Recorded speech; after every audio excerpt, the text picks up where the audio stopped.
Hello dear students, political science students के लिए ये वीडियो है +2 क्लास के लिए। तो पहले हम इसमें डिस्कस करेंगे सब्जेक्ट सिलेबस थोड़ा सा क्या है फर्स्ट टर्म के एग्ज़ाम के लिए। पार्ट ए जो है पॉलिटिकल थ्योरी, उससे पॉलिटिकल सिस्टम चैप्टर है और मेजर कंटेम्प्रेरी थ्योरीज हैं। फिर पार्ट बी है इंडियन पॉलिटिकल सिस्टम, उससे इंडियन डेमोक्रेसी है, democracy at grass root level, party system in India and electoral system. अगर कंटेंट की बात करते हैं तो चैप्टर्स जो हैं political system, meaning and characteristics, सभी से एमसीक्यूज आएंगे। तो इस वीडियो में एमसीक्यूज ही के ऊपर ये वीडियोस हैं। सब major contemporary political theories, liberalism है, मार्क्सिज्म है, गांधीज्म है, पार्लियामेंट्री मॉडल है, problem and challenges of Indian democracy, panchayati raj है, local bodies in urban areas, nature of party system and national political parties in India, electoral system. तो ये थोड़ा syllabus है आपका जो आपके एग्ज़ाम में आएगा। तो चलिए बात करते हैं पहले चैप्टर से। पहले चैप्टर का नाम है राजनीतिक प्रणाली, अर्थतः विशेषताएं। इससे जो इम्पोर्टेंट क्वेश्चंस हैं उस पर हम डिस्कस करेंगे। तो इसमें आप फैक्चुअल क्वेश्चंस आएंगे और कुछ आप जो अंडरस्टैंडिंग के बेस पे होंगे, कुछ आप एप्लीकेशन के बेस पे होंगे। तो उस पॉइंट ऑफ व्यू से आपने इसको सॉल्व करना है। जैसे कि शासन की प्रक्रिया, पहला क्वेश्चन है, पुस्तक का लेखक है। तो शासन की प्रक्रिया जो पुस्तक है, इसको इंग्लिश में कहते हैं प्रोसेस ऑफ गवर्नमेंट। तो इसका लेखक कौन है?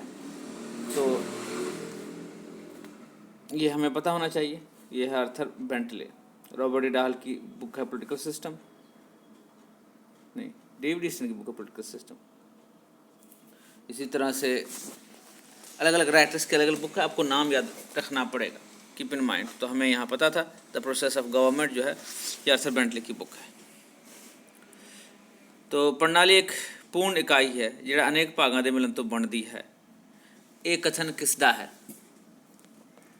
प्रणाली एक पूर्ण इकाई है, ये कथन किसका है? आलमंड अते पावल है, रॉबर्ट डाहल का, मैक्स वेबर का, या कॉलिन चेरी का? तो ये कॉलिन चेरी का स्टेटमेंट है, डेफिनेशन है इनफैक्ट।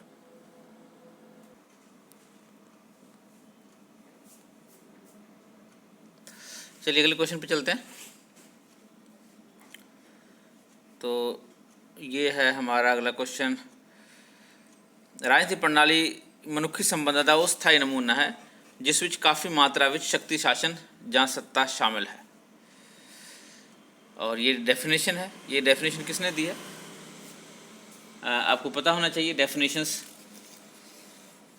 कई डेफिनेशंस, डेविड ईस्टन का डेफिनेशन हो, आलमंड पावल का डेफिनेशन हो और रॉबर्ट डाहल का हो, तो पता होना चाहिए यहाँ पे। तो ये डेफिनेशन जिसमें शक्ति सत्ता शासन शामिल है, ये रॉबर्ट डाहल का डेफिनेशन है और यह आपको याद रहेगी। नेक्स्ट चलते, हेठ लिखे विच कड़ी राजनीतिक प्रणाली की विशेषता नहीं है। मनुखी संबंध का स्थायी नमूना है, ठीक है। सीमावां दी अणहोंद, उचितापूर्ण शक्ति का प्रयोग, ठीक है। और राजनीतिक प्रणाली का मिलिया जिला स्वरूप, ठीक है। यानी कि सीमावां दी अणहोंद वाली गल है, ये विशेषता नहीं है। हेठ लिखियां विचों किहड़ी राजनीतिक प्रणाली की विशेषता है? राजनीतिक धारणा ते समान कंट्रोल, गलत है। राजनीतिक प्रभाव का समान वंड, ये भी गलत है। राजनीतिक ढांचे की बहुकार्यमकता, ये सही है। सीमावां दी अणहोंद, ये भी सही नहीं है। तो अपना सी आंसर आ जाएगा। अगले प्रश्न पर चलते हैं।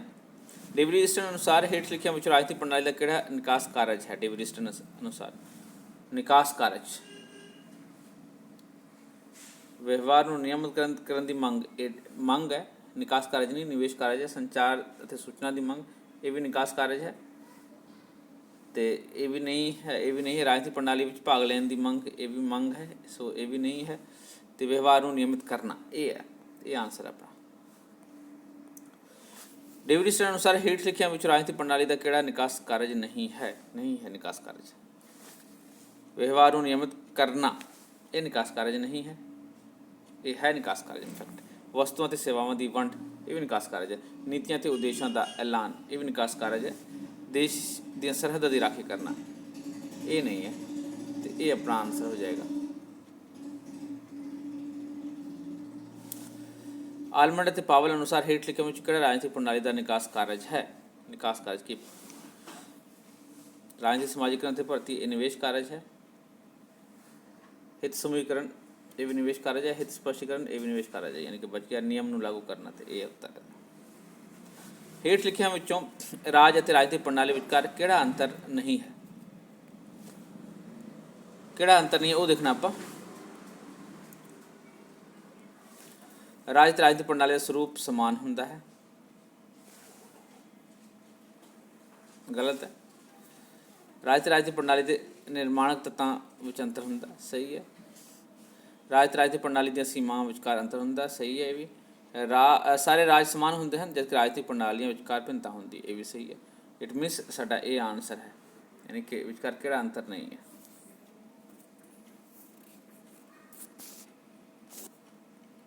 ਹੇਠ ਲਿਖਿਆਂ ਵਿੱਚੋਂ ਕਿਸ ਵਿਦਵਾਨ ਦੁਆਰਾ ਰਾਜਨੀਤਿਕ ਪ੍ਰਣਾਲੀ ਦੀ ਧਾਰਨਾ ਦਾ ਪਹਿਲੀ ਵਾਰੀ ਪ੍ਰਯੋਗ ਕੀਤਾ ਗਿਆ? ਪਹਿਲੀ ਵਾਰੀ ਆਪਾਂ ਸਾਰਿਆਂ ਨੂੰ ਪਤਾ ਕਿ ਡੇਵਿਡ ਈਸਟਨ ਨੇ ਪ੍ਰਯੋਗ ਕੀਤਾ ਸੀ।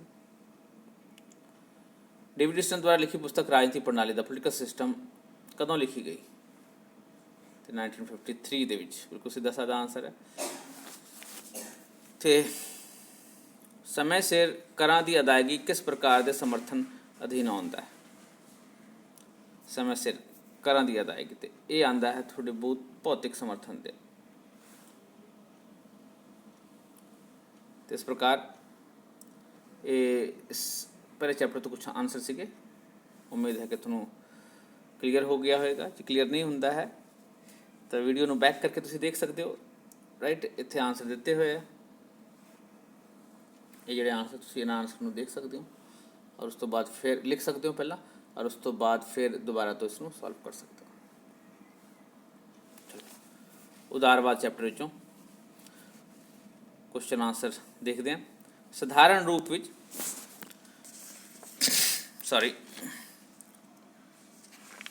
ਸਧਾਰਨ ਰੂਪ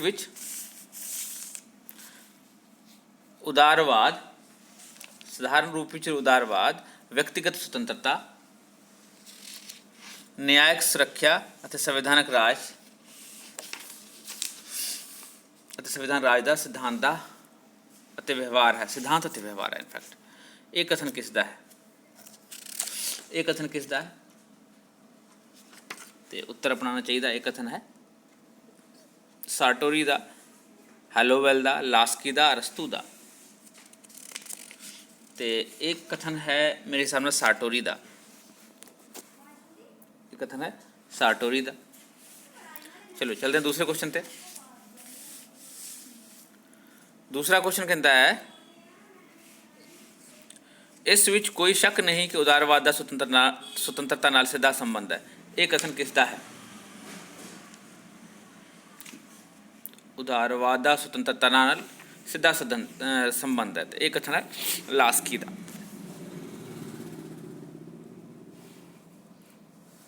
ਅਗਲੇ ਪ੍ਰਸ਼ਨ ਤੇ ਚਲਦੇ ਹਾਂ। ਉਦਾਰਵਾਦ ਇੱਕ ਰਾਜਨੀਤਿਕ ਸਿਧਾਂਤ ਹੈ ਜੋ ਕਿ ਦੋ ਵੱਖ-ਵੱਖ ਤੱਤਾਂ ਦਾ ਮਿਸ਼ਰਣ ਹੈ। ਇਹਨਾਂ ਵਿੱਚੋਂ ਇੱਕ ਤੱਤ ਲੋਕਤੰਤਰ ਹੈ ਤੇ ਦੂਜਾ ਵਿਅਕਤੀਵਾਦ ਹੈ। ਇਹ ਕਥਨ ਕਿਸ ਦਾ ਹੈ? ਵਿਲੀਅਮ ਮੈਕਗਵਰਨ ਦਾ। ਅਗਲਾ ਪ੍ਰਸ਼ਨ ਹੈ ਹੇਠ ਲਿਖਿਆਂ ਵਿੱਚੋਂ ਕਿਹੜਾ ਵਿਦਵਾਨ ਪਰੰਪਰਾਵਾਦੀ ਉਦਾਰਵਾਦ ਦਾ ਸਮਰਥਕ ਹੈ? ਤੇ ਐਡਮ ਸਮਿਥ ਹੈ ਪਰੰਪਰਾਵਾਦੀ ਉਦਾਰਵਾਦ ਦਾ ਸਿਧਾਂਤ, ਬਾਕੀ ਨਹੀਂ ਤੇ ਬਾਕੀ ਮਾਡਰਨ ਦੇ ਹੈਗੇ। ਅੱਗੇ ਹੈ ਹੇਠ ਲਿਖਿਆਂ ਵਿੱਚ ਕਿਹੜਾ ਵਿਦਵਾਨ ਆਧੁਨਿਕ ਉਦਾਰਵਾਦ ਦਾ ਸਮਰਥਕ ਹੈ?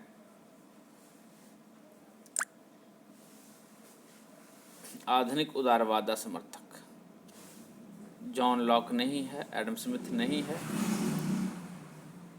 ਤੇ ਲਾਸਕੀ ਵੀ ਨਹੀਂ ਹੈ। GDH ਕੋਲ ਹੈ ਆਧੁਨਿਕ ਦਾ। ਰਾਈਟ,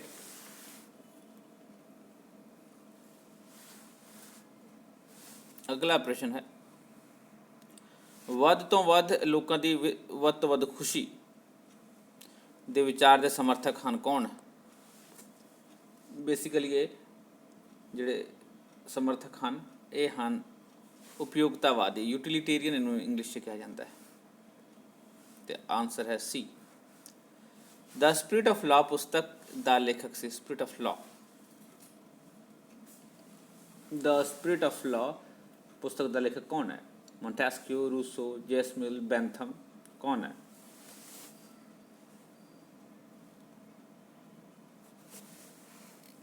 ਇਹ ਹੈ ਮੋਂਟੈਸਕਿਊ। ਨੈਕਸਟ ਹੈ ਸ਼ਾਸਨ ਉੱਤੇ ਦੋ ਨਿਬੰਧ।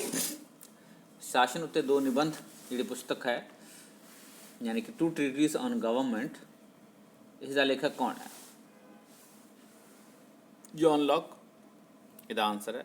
ਹੇਠ ਲਿਖਿਆਂ ਵਿੱਚੋਂ ਕਿਹੜਾ ਪਰੰਪਰਾਵਾਦੀ ਉਦਾਰਵਾਦੀਆਂ ਦਾ ਸਿਧਾਂਤ ਨਹੀਂ ਹੈ? ਪਰੰਪਰਾਵਾਦੀ ਉਦਾਰਵਾਦ, ਸੁਤੰਤਰ ਵਪਾਰ ਤੇ ਖੁੱਲ੍ਹੇ ਮੁਕਾਬਲੇ ਦਾ ਸਮਰਥਨ, ਇਹ ਹੈ ਉਹਨਾਂ ਦਾ। ਆਰਥਿਕ ਅਤੇ ਰਾਜਨੀਤਿਕ ਵਿਕੇਂਦਰੀਕਰਨ, ਇਹ ਵੀ ਹੈ। ਕੁਦਰਤੀ ਅਧਿਕਾਰਾਂ ਦੇ ਸਿਧਾਂਤ ਦਾ ਖੰਡਨ, ਨਹੀਂ ਹੈ, ਇਹ ਨਹੀਂ ਹੈ। ਉਹਨਾਂ ਨੇ ਇਸ ਗੱਲ ਦਾ ਕੁਦਰਤੀ ਅਧਿਕਾਰਾਂ ਦੇ ਸਿਧਾਂਤ ਦਾ ਜਿਹੜਾ ਹੈ ਸਮਰਥਨ ਕੀਤਾ ਹੈ, ਤੇ ਇਹ ਨਹੀਂ ਹੈ। ਔਰ ਰਾਜਨੀਤਿਕ ਸੁਤੰਤਰਤਾਵਾਂ ਦਾ ਸਮਰਥਨ, ਇਹ ਵੀ ਹੈ। ਤੇ ਆਪਣਾ ਆਨਸਰ ਸੀ ਆਏਗਾ। ਅਗਲੇ ਪ੍ਰਸ਼ਨ 'ਤੇ ਚੱਲਦੇ ਹਾਂ। ਹੇਠ ਲਿਖਿਆਂ ਵਿੱਚੋਂ ਕਿਹੜਾ ਆਧੁਨਿਕ ਉਦਾਰਵਾਦੀਆਂ ਦਾ ਸਿਧਾਂਤ ਨਹੀਂ ਹੈ? ਹੇਠ ਲਿਖਿਆਂ ਵਿੱਚ ਕਿਹੜਾ ਆਧੁਨਿਕ ਉਦਾਰਵਾਦੀਆਂ ਦਾ ਸਿਧਾਂਤ ਨਹੀਂ ਹੈ? ਆਧੁਨਿਕ ਉਦਾਰਵਾਦੀ, ਮਾਨਵਤਾਵਾਦ ਵਿੱਚ ਵਿਸ਼ਵਾਸ, ਇਹ ਤਾਂ ਹੈ। ਖੁੱਲ੍ਹੇ ਮੁਕਾਬਲੇ ਤੋਂ ਸੁਤੰਤਰ ਵਪਾਰ ਦਾ ਸਮਰਥਨ, ਨਹੀਂ, ਇਹ ਨਹੀਂ ਹੈ, ਕਿਉਂਕਿ ਉਹਨਾਂ ਦੇ ਹਿਸਾਬ ਨਾਲ ਖੁੱਲ੍ਹੇ ਮੁਕਾਬਲੇ 'ਤੇ ਵੀ ਥੋੜ੍ਹਾ ਜਿਹਾ ਕਾਨੂੰਨੀ ਕੰਟਰੋਲ ਹੋਣਾ ਚਾਹੀਦਾ, ਜਿਸ ਦੇ ਕਰਕੇ ਸਾਰਿਆਂ ਜਿਹੜਾ ਸ਼ੋਸ਼ਣ ਹੋ ਰਿਹਾ ਸੀ ਆਮ ਲੋਕਾਂ ਦਾ, ਉਹ ਸ਼ੋਸ਼ਣ ਰੁਕ ਸਕੇ। ਕੁਦਰਤੀ ਅਧਿਕਾਰ ਦੇ ਸਿਧਾਂਤ ਦਾ ਖੰਡਨ, ਰਾਈਟ। ਤੇ ਇਹ ਆਧੁਨਿਕ ਉਦਾਰਵਾਦੀ ਨੂੰ ਕੀਤਾ ਸੀਗਾ, ਇਹ ਸਹੀ ਹੈ। ਔਰ ਵਿਅਕਤੀ ਦੀ ਵਿਵੇਕਸ਼ੀਲਤਾ ਵਿੱਚ ਵਿਸ਼ਵਾਸ, ਇਹ ਵੀ ਠੀਕ ਹੈ। ਤੇ ਆਪਣਾ ਆਨਸਰ ਇਹਦਾ ਹੈ ਬੀ ਆਨਸਰ। ਚੈਪਟਰ 'ਚ ਨੂੰ ਥੋੜ੍ਹਾ ਜਿਹਾ ਪੜ੍ਹੋ ਅਤੇ ਸਮਝਣ ਦੀ ਵੀ ਕੋਸ਼ਿਸ਼ ਜ਼ਰੂਰ ਕਰੋ। ਉਦਾਰਵਾਦ ਸ਼ਬਦ ਦੀ ਉਤਪੱਤੀ ਕਿਸ ਭਾਸ਼ਾ ਦੇ ਸ਼ਬਦ ਤੋਂ ਹੋਈ ਹੈ? ਉਦਾਰਵਾਦ ਸ਼ਬਦ ਦੀ ਉਤਪੱਤੀ ਲਤੀਨੀ ਭਾਸ਼ਾ ਦੇ ਸ਼ਬਦ ਲੀਬਰ ਤੋਂ ਹੋਈ। ਔਰ ਲਿਬਰਲਿਸਟ ਫਰੀ ਮੈਨ ਨੂੰ ਕਿਹਾ ਜਾਂਦਾ ਲੀਬਰ ਸ਼ਬਦ। ਤੇ ਅੱਗੇ ਚੱਲਦੇ ਹਾਂ। ਰਾਜ ਦੀ ਗੈਰ ਦਖਲਅੰਦਾਜ਼ੀ ਦੀ ਨੀਤੀ ਦਾ ਸਮਰਥਕ ਹੈ। ਰਾਜ ਦੀ ਗੈਰ ਦਖਲਅੰਦਾਜ਼ੀ ਦੇ ਮਤਲਬ ਰਾਜ ਦਖਲ ਨਾ ਦੇਵੇ। ਪਰੰਪਰਾਵਾਦੀ ਉਦਾਰਵਾਦ ਜਾਂ ਪੁਰਾਤਨ ਉਦਾਰਵਾਦ ਵੀ ਇਸ ਨੂੰ ਕਿਹਾ ਜਾਂਦਾ। ਪੁਰਾਤਨ ਔਰ ਪਰੰਪਰਾਵਾਦੀ ਉਦਾਰਵਾਦ ਸਿਮਿਲਰ ਹੈ, ਤੇ ਆਨਸਰ ਇਹ ਹੈ ਪੁਰਾਤਨ ਉਦਾਰਵਾਦ ਜਾਂ ਪਰੰਪਰਾਵਾਦੀ ਉਦਾਰ, ਦੋਨੋਂ ਸੇਮ ਹੈ। ਆਧੁਨਿਕ ਉਦਾਰਵਾਦ ਤੇ ਦਾਰਸ਼ਨਿਕ ਉਦਾਰਵਾਦ ਨਹੀਂ। ਔਰ ਇੱਥੇ ਆ ਜਾਣਾ ਚਾਹੀਦਾ ਸੀਗਾ ਪਹਿਲੇ ਨਵ ਉਦਾਰਵਾਦ ਕਰਦੇ, ਪਰ ਨਵ ਉਦਾਰਵਾਦ ਵੀ ਕਾਫੀ ਹੱਦ ਤੱਕ ਪੁਰਾਤਨ ਜਾਂ ਪਰੰਪਰਾਵਾਦੀ ਉਦਾਰਵਾਦ ਨਾਲ ਹੀ ਸੰਬੰਧਿਤ ਹੈ। ਇਹਦਾ ਆਨਸਰ ਤੁਸੀਂ ਇਹ ਲਿਖ ਸਕਦੇ ਹੋ, ਪਰ ਇਹਦੇ ਇੱਥੇ ਦੋ ਆ ਰਿਹਾ ਹੈ ਆਨਸਰ। ਪੁਰਾਤਨ ਜਾਂ ਪਰੰਪਰਾਵਾਦੀ ਦੋਨੋਂ ਹੀ ਹੋ ਸਕਦਾ ਹੈ ਇਸਦਾ ਆਨਸਰ। दोबारा तो प्रश्न देख लेना। राज की गैर दखल अंदाजी की नीति का समर्थक। यस, अगले चैप्टर चलते हैं। मार्क्सवाद है अगला चैप्टर।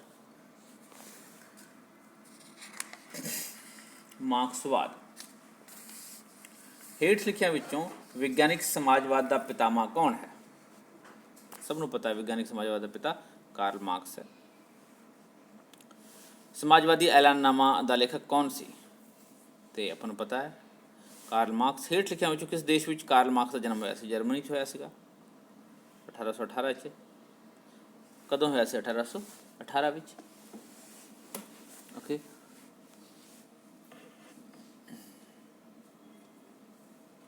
अगे है ओके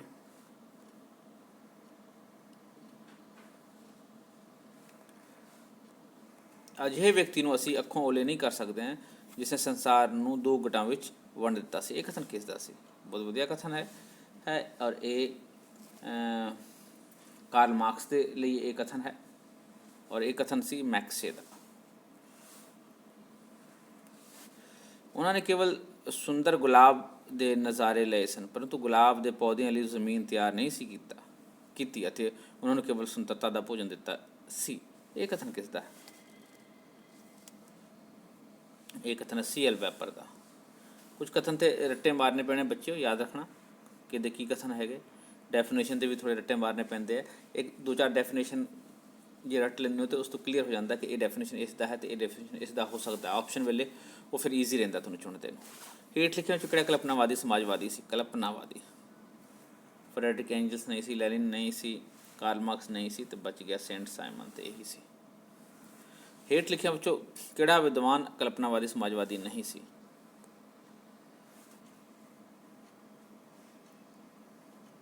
ਕਲਪਨਾਵਾਦੀ ਸਮਾਜਵਾਦੀ ਪਲੇਟੋ ਸੀ, ਚਾਰਲਸ ਫੋਰੀਅਰ ਸੀ, ਸੇਂਟ ਸਾਈਮਨ ਵੀ ਸੀ।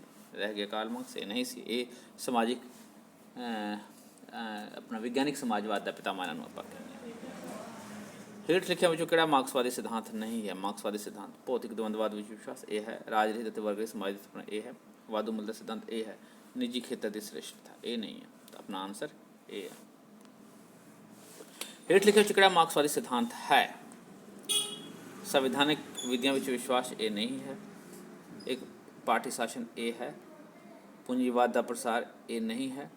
ਤੇ ਰਾਜਪੂਤੀ ਸੰਸਥਾ ਹੈ, ਇਹ ਵੀ ਨਹੀਂ ਹੈ। ਤਾਂ ਆਪਣਾ ਆਨਸਰ ਫਿਰ ਆਏਗਾ ਇਹ ਹੈ, ਇੱਕ ਪਾਰਟੀ ਸ਼ਾਸਨ ਵਿੱਚ ਵਿਸ਼ਵਾਸ। ਸੰਪੂਰਨ ਰਾਜਨੀਤਿਕ, ਸਮਾਜਿਕ ਅਤੇ ਬੌਧਿਕ ਸੰਬੰਧ। ਸਾਰੀਆਂ ਧਾਰਮਿਕ ਅਤੇ ਕਾਨੂੰਨੀ ਪ੍ਰਣਾਲੀਆਂ, ਸਾਰੇ ਸਿਧਾਂਤਕ ਦ੍ਰਿਸ਼ਟੀਕੋਣ ਜੋ ਕਿ ਇਤਿਹਾਸ ਤੋਂ ਪੈਦਾ ਹੁੰਦੇ ਹਨ, ਉਹ ਜੀਵਨ ਦੀਆਂ ਭੌਤਿਕ ਪਰਿਸਥਿਤੀਆਂ ਦੇ ਸਿੱਟੇ ਦੇ ਰੂਪ ਵਿੱਚ ਹੀ ਨਿਕਲਦੇ ਹਨ। ਇਹ ਕਥਨ ਕਿਸ ਦਾ ਹੈ? ਬਹੁਤ ਵਧੀਆ ਕਥਨ ਹੈ ਕਿ ਜਿੰਨਾ ਵੀ ਜੋ ਕੁਝ ਵੀ ਹੁੰਦਾ ਉਹ ਮਤਲਬ ਜਿਹੜੀ ਭੌਤਿਕ ਪਰਿਸਥਿਤੀਆਂ ਦੇ ਸਿੱਟੇ ਵਜੋਂ ਹੀ ਨਿਕਲਦਾ। ਔਰ ਇਹ ਗੱਲ ਕਿਸ ਨੇ ਕਹੀ ਸੀ? ਇਹ ਗੱਲ ਕਿਸ ਨੇ ਕਹੀ ਸੀ? ਇਹ ਸਾਰਿਆਂ ਨੂੰ ਪਤਾ ਹੋਣਾ ਚਾਹੀਦਾ, ਕਿਉਂਕਿ ਇਹ 'ਤੇ ਹੀ ਸਾਰਾ ਮਾਰਕਸਵਾਦ ਖੜਾ ਹੈ।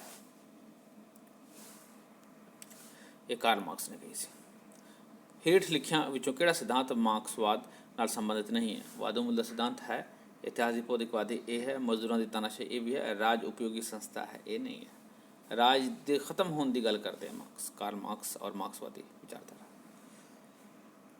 ਧਰਮ ਨੂੰ ਲੋਕਾਂ ਲਈ ਅਫੀਮ ਕਿਸ ਨੇ ਕਿਹਾ ਸੀ? ਤੇ ਆਪਾਂ ਨੂੰ ਪਤਾ ਹੈ ਧਰਮ ਨੂੰ ਅਫੀਮ ਕਿਹਾ ਕਿਹਨੇ? ਕਾਰਲ ਮਾਰਕਸ ਨੇ ਧਰਮ ਨੂੰ ਅਫੀਮ ਕਿਹਾ।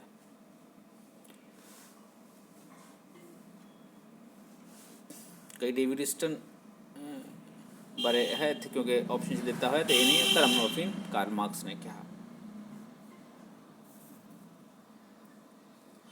ਅੱਗੇ ਚੱਲਦੇ ਹਾਂ। ਹੇਠ ਲਿਖਿਆਂ ਵਿੱਚੋਂ ਕਿਹੜੀ ਰਚਨਾ ਕਾਰਲ ਮਾਰਕਸ ਦੀ ਨਹੀਂ ਹੈ? ਆਧੁਨਿਕ ਰਾਜਨੀਤਿਕ ਵਿਸ਼ਲੇਸ਼ਣ।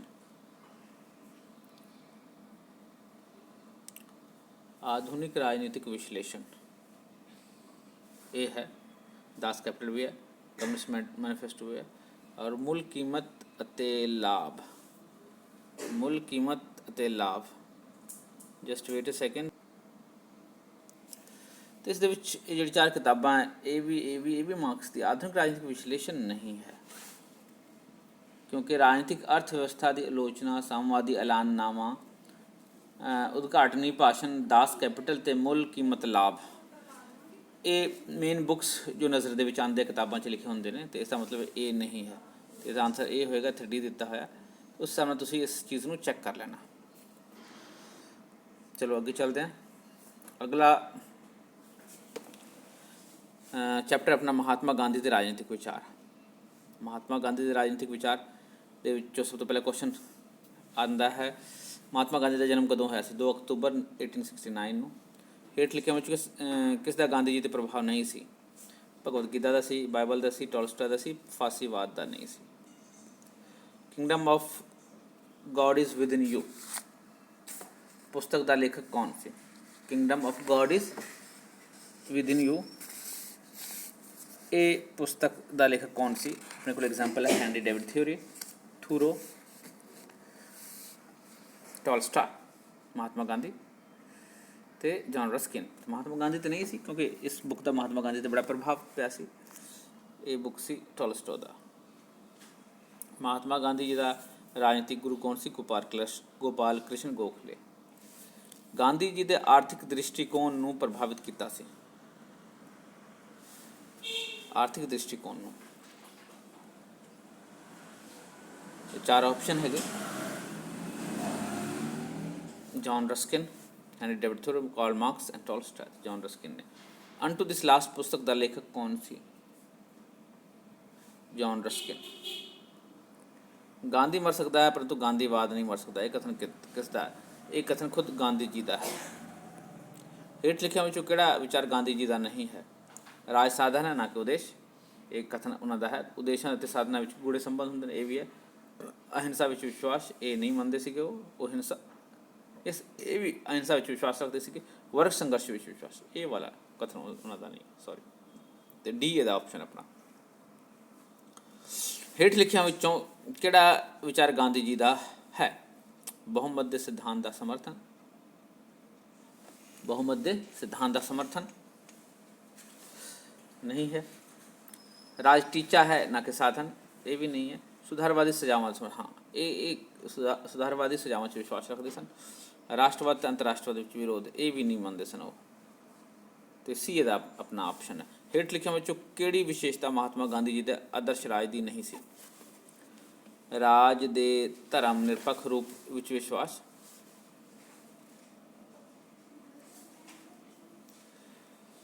ਇਹ ਮੰਨਦੇ ਸਨ ਉਹ। ਆਰਥਿਕ ਅਤੇ ਰਾਜਨੀਤਿਕ ਸ਼ਕਤੀਆਂ ਦਾ ਵਿਕੇਂਦਰੀਕਰਨ, ਇਹ ਵੀ ਮੰਨਦੇ ਸਨ। ਰਾਜ ਦੀ ਨਿਰੰਕੁਸ਼ ਪ੍ਰਭੂਸੱਤਾ ਦਾ ਵਿਰੋਧ, ਇਹ ਵੀ ਕਰਦੇ ਸਨ, ਨਿਰੰਕੁਸ਼ਤਾ ਨਹੀਂ ਹੋਣੀ ਚਾਹੀਦੀ। ਕਠੋਰ ਸਜ਼ਾਵਾਂ 'ਤੇ ਜਾਣ ਦਾ ਸਮਰਥਨ, ਇਹ ਨਹੀਂ ਸਨ ਉਹ। ਤੇ ਇਹਦਾ ਡੀ ਆਨਸਰ ਆ ਜਾਏਗਾ। ਗਾਂਧੀ ਜੀ ਦੀ ਜੀਵਨ ਕਥਾ ਦਾ ਨਾਂ ਕੀ ਹੈ? ਮਾਈ ਐਕਸਪੈਰੀਮੈਂਟ ਵਿਦ ਟਰੁੱਥ ਜਾਂ ਐਕਸਪੈਰੀਮੈਂਟ ਵਿਦ ਟਰੁੱਥ, ਇੱਥੇ ਆਉਣਾ ਚਾਹੀਦਾ ਮਾਈ ਐਕਸਪੈਰੀਮੈਂਟਸ ਵਿਦ ਟਰੁੱਥ। ਇਹਦਾ ਆਪਸ਼ਨ ਡੀ ਆਉਣਾ ਚਾਹੀਦਾ, ਮਾਈ ਐਕਸਪੈਰੀਮੈਂਟ ਵਿਦ ਟਰੁੱਥ। ਕਿਤਾਬ ਦਾ ਨਾਂ ਹੈ, ਮਾਈ ਗਾਇਬ ਹੈ ਇਹਦੇ 'ਚੋਂ। ਮਹਾਤਮਾ ਗਾਂਧੀ ਨੂੰ ਰਾਸ਼ਟਰਪਿਤਾ ਦਾ ਖਿਤਾਬ ਦਿੱਤਾ ਗਿਆ ਸੀ ਕਿਸ ਦੁਆਰਾ? ਰਾਸ਼ਟਰਪਿਤਾ, ਤੇ ਉਹਨਾਂ ਨੂੰ ਰਾਸ਼ਟਰਪਿਤਾ ਸੁਭਾਸ਼ ਚੰਦਰ ਬੋਸ ਜੀ ਨੇ ਕਿਹਾ ਸੀਗਾ। ਮਹਾਤਮਾ ਉਹਨਾਂ ਨੂੰ ਕਿਹਾ ਸੀਗਾ ਗੁਰੂਦੇਵ ਰਵਿੰਦਰਨਾਥ ਟੈਗੋਰ ਨੇ।